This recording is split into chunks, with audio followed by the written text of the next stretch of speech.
আসসালামু আলাইকুম রহমতুল্লাহ। লাইভে যারা আছেন দুঃখের কথা বলতে হয়, কারণ বিচার দিব কার কাছে, কে বিচার করবে জানি না, এই জন্য বলতে বাধ্য হচ্ছি। আপনারা দেখেন এই যে সকালবেলা এখন মানুষজন মোটামুটি রাস্তাঘাটে আছে, মানুষজন এদিকেও আছে, নতুল্লাবাদে থেকে দেখাচ্ছি।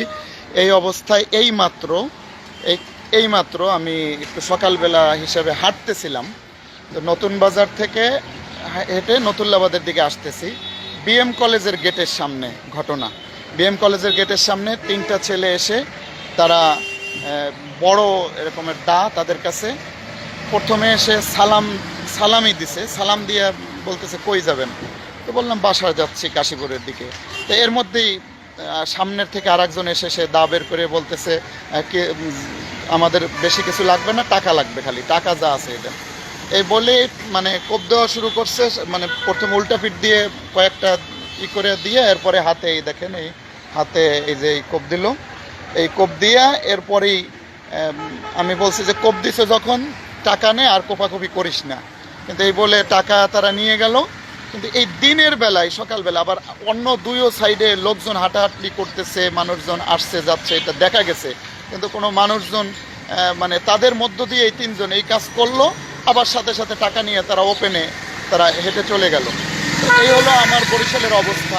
তো বরিশালে যেহেতু আমাদের নগরপিতা বর্তমানে সাদেক আবদুল্লাহ ভাই আছেন, এছাড়া অন্যান্যরা আছেন, আপনাদের উচিত এগুলো একটু কারা করে, আপনারা যদি একটু ইচ্ছা করেন এগুলো নিয়ন্ত্রণ করা। কারণ হলো যে দিনের বেলা, এই সকালবেলা, এখন যে সময় ঘটনাটা ঘটে জাস্ট 6:30, এই সময় মানুষজন আছে। দিনের আলোতে যদি এই অবস্থা হয়, তো রাতের আলোতে মানুষের নিরাপত্তা কতটুকু, এটা বড়ই মানে দুঃখের বিষয় যে আমরা শুনে আসছি সারা দেশে এরকমের অনেক কিছু হয়, কিন্তু বরিশাল নগরীতে এরকমের একটা কিছু হবে, বিশেষ করে আপনার মতো নেতা এখানে ক্ষমতা থাকা অবস্থায় যেরকম কিছু হবে এটা কল্পনা করতে পারছি না। তো দিত টাকা না দিলে, এই ভাই, এই যে এক ভাই আছে তিনিও দেখছে কিন্তু কিছু করার নাই, তিনি তাদের গাড়ি থামাইও তাদেরকেও এইভাবে নিতে পারে নাকি? আপনি যে দেখছেন, আপনি কি জন্য সাহস করেন না কেন, আপনি একটু বলেন। আমার গাড়ির ভিতরে 3 জন মহিলা, আমি কেমনে ব্রেক করি এই জায়গায়? সেটাই, আমি কেমনে ব্রেক করি দিনের আলোতে প্রকাশ্যে সোবানমের বলের গলির মুখে বিএম কলেজের অপর সাইড, আরে গলির মোড়ে যে গাড়ির গ্যারেজের আগে একদম দিনের বেলা আমাদেরকে সহি সালামতে থাকার জন্য যা করণীয় আপনারা আমাদের জন্য করেন, এই অনুরোধ আপনাদের কাছে করছি।